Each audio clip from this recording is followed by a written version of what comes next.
पारस को अपनी ताकत नहीं है कि बिहार के विधानसभा 2025 के चुनाव में कैंडिडेट दे दे।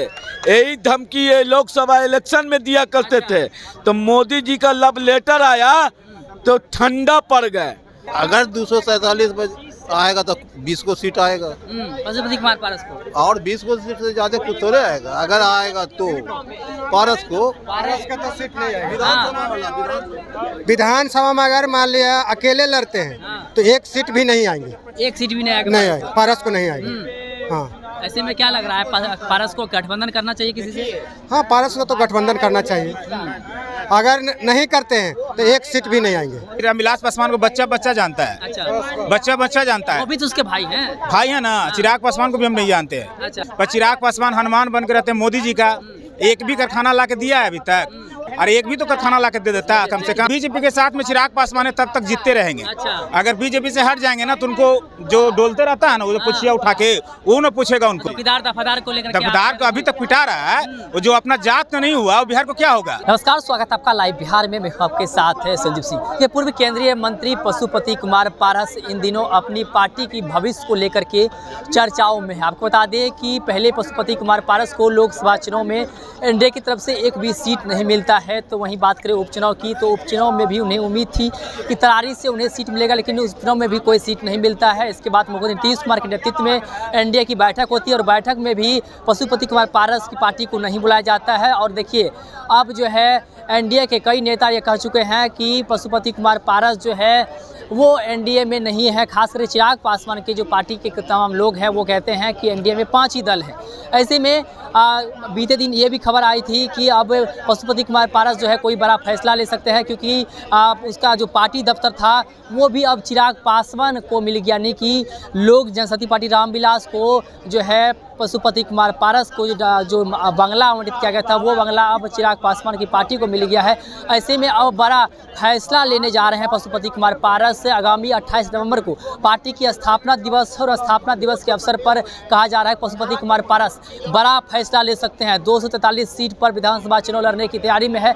ऐसे में अगर वो 243 सीट पर प्रत्याशी उतारते हैं तो एनडीए को कितना नुकसान होगा, चिराग पासवान के लिए कितना चुनौती होगा, खास करके दलित वोट बैंक पर कितना असर होगा, इसी तमाम मुद्दे को लेकर के हम आम पब्लिक के बीच पहुंचे हैं और आम पब्लिक से खास बातचीत करेंगे कि वो चिराग पासवान को लेकर के, पशुपति कुमार पारस को लेकर के क्या सोचते हैं, क्या कहेंगे। जिस प्रकार से पशुपति कुमार पारस अब कह रहे हैं 243 सीट पर अपने प्रत्याशी को उतार सकते हैं, ऐलान बहुत जल्द करेंगे पार्टी के स्थापना दिवस पर। कितना चुनौती होगा चिराग पासवान के लिए खास करके? देखिए, न चिराग पासवान के लिए कोई चुनौती है और न पारस के लिए कोई चुनौती है।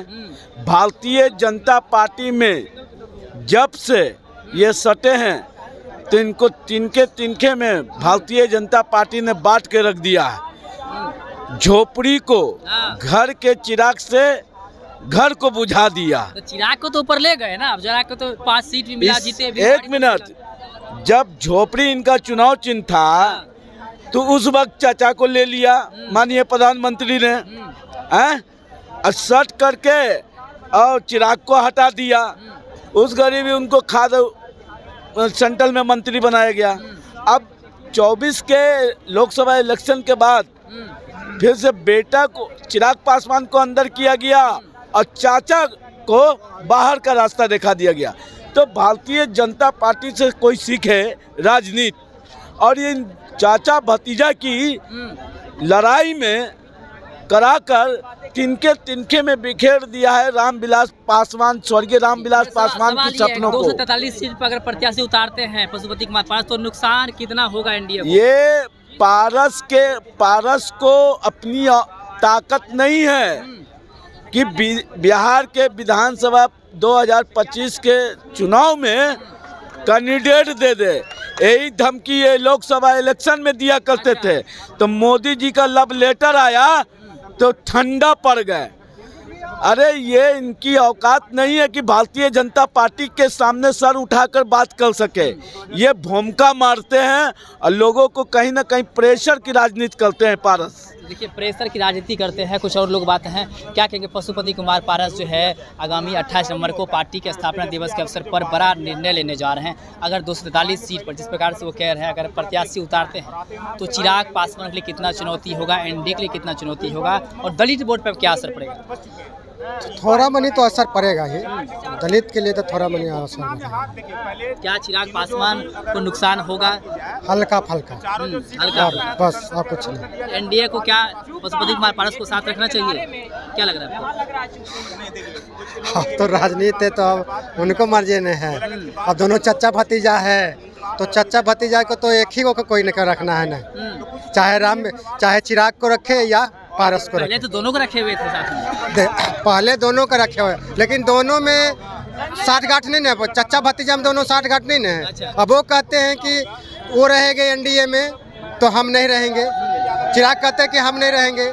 अगर पारस कहते हैं कि हम एनडीए में रहेंगे, चिराग कहते हैं कि हम एनडीए में रहते हैं, वो कहता है कि हम, पारस कहता है कि हम। आपके अनुसार नुकसान होगा एनडीए को? थोड़ा मनी नुकसान होगा। नुकसान होगा। बाबा हैं, काफ़ी बुजुर्ग हैं, सब कुछ समझते हैं, रामविलास पासवान को भी देखे हैं, चिराग पासवान भी राजनीति कर रहे हैं, लेकिन पशुपति कुमार पारस जो है उनका पहले पार्टी दफ्तर ले लिया जाता है। अब जो है पार्टी का स्थापना दिवस है और बड़ा निर्णय लेने जा रहे हैं। अगर 243 सीट पर अपना प्रत्याशी उतारते हैं पशुपति कुमार पारस अलग हट करके, तो चिराग पासवान के लिए कितना मुसीबत होगा, कितना चुनौती होगा, दलित वोट पर क्या असर पड़ेगा, क्या लगता है आपको? असर तो पड़ेगा ही, बीजेपी को भी असर पड़ेगा, चिराग पासवान को भी असर पड़ेगा, दलित वोट बिखरेगा। होगा दलित वोट बिखरेगा। हाँ, दलित क्या वोट पासवान बिखर वोट में जाएगा। खास करके कटौती होगी? हैं?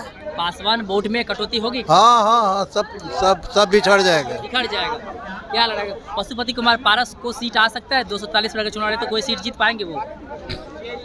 अगर 247 पर आएगा तो 20 को सीट आएगा, पशुपति कुमार पारस को। और 20 को सीट से ज्यादा कुछ थोड़े आएगा। अगर आएगा तो पारस का तो सीट नहीं आएगा। विधानसभा में अगर मान लिया अकेले लड़ते हैं तो एक सीट भी नहीं आएंगे। एक सीट भी नहीं आएगा? नहीं आएगा, पारस को नहीं आएगी। हाँ, ऐसे में क्या लग रहा है पारस को गठबंधन करना चाहिए किसी से? हाँ, पारस को तो गठबंधन करना चाहिए।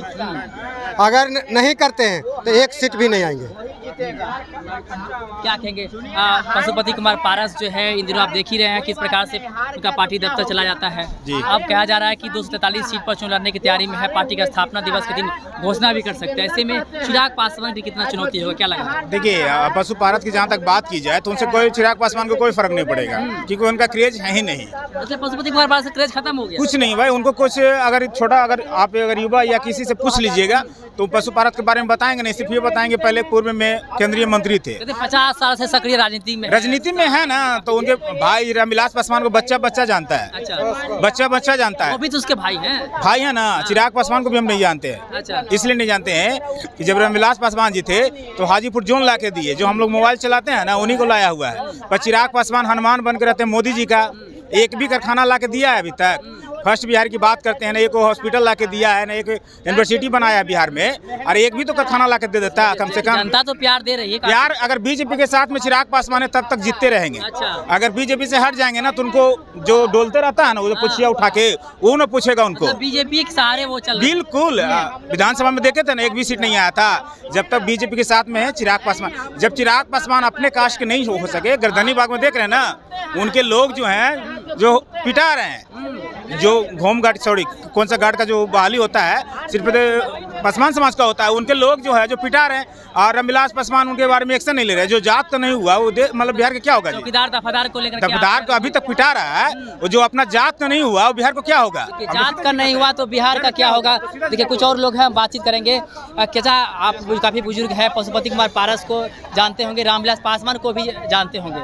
पशुपति कुमार पारस इन दिनों काफ़ी अपनी पार्टी को लेकर चिंतित है, पार्टी दफ्तर उनका चला जाता है। अब पार्टी का स्थापना दिवस 28 तारीख को है। ऐसे में कहा जा रहा है 243 सीट पर चुनाव लड़ने की तैयारी में है। अगर चुनाव लड़ते हैं तो चिराग पासवान के लिए कितना मुसीबत बढ़ेगा, दलित वोट बैंक कितना असर होगा, क्या लग रहा है आपको? एकदम कुछ ना कुछ तो होगा ही। पारस जी जो है रामविलास जी के भाई हैं और बहुत उनके जो है नज़दीक रहे हैं। अब तो ये तो बात की बात है, जनता तय करेगी, उनके समाज के लोग तय करेंगे क्या कहूँगा। लेकिन पशुपति पारस जी बहुत पुराने नेता हैं। नुकसान इसका मतलब एनडीए को होगा? कुछ ना कुछ तो होगा ना। 1-2% का भी नुकसान अगर होता है 2-4% तो बहुत बड़ा खेल होगा। हाँ चलिए बहुत बहुत धन्यवाद। तो देखिए आम पब्लिक हमने बातचीत किया पशुपति कुमार पारस को लेकर के, अगर वो अकेले चुनाव लड़ते हैं 247 सीट पर तो एनडीए को कितना नुकसान होगा, इसको लेकर के आम पब्लिक क्या कुछ कहते हैं आप सुन रहे थे। आप अपनी राय पर देखिए या हमें कमेंट्स के माध्यम दे सकते हैं। आप देख रहे थे लाइव बिहार, बहुत बहुत धन्यवाद।